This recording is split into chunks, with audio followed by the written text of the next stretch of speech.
When it comes to bidding at auction, I often get the question from buyers, Christian, what's the best strategy that we should employ to make sure we're successful on the day?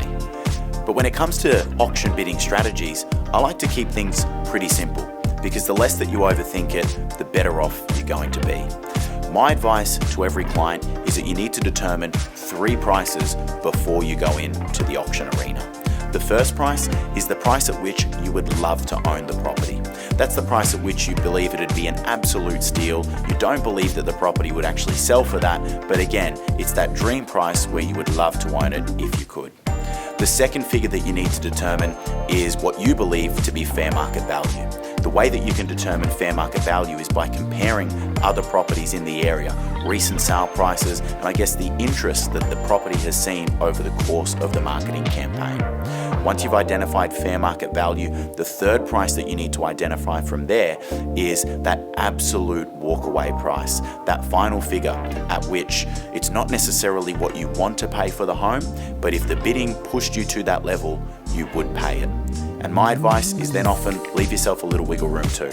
Have some spare money up your sleeve. Maybe you've got to go have a conversation with some friends and family about having a few spare $1,000 lying around, because sometimes on the auction floor it can come down to just a few $1,000. Once you've identified your 3 prices, from there your bidding strategy is quite simple. What you want to be doing over the course of the process is you want to make sure that you are constantly leading the bidding. What we know to be true is that oftentimes most buyers are shopping around the same sort of price points and they have the same budgets.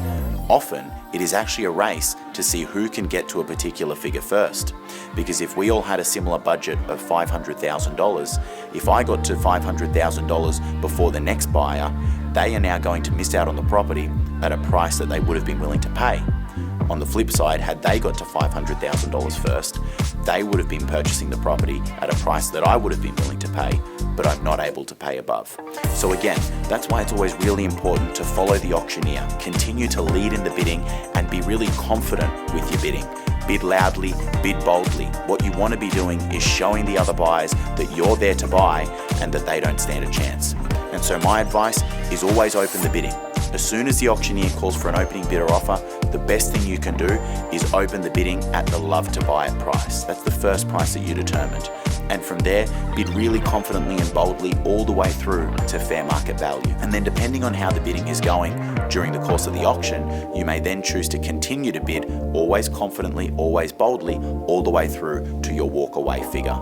And again, if the bidding has now exceeded what you're willing to pay for the property, it's exceeded the spare amount of cash that maybe you had to borrow as that little bit of splurge money, from there, you've got the option to choose, do you continue bidding? And if not, you can actually let the property go, but you know that you've put your best foot forward.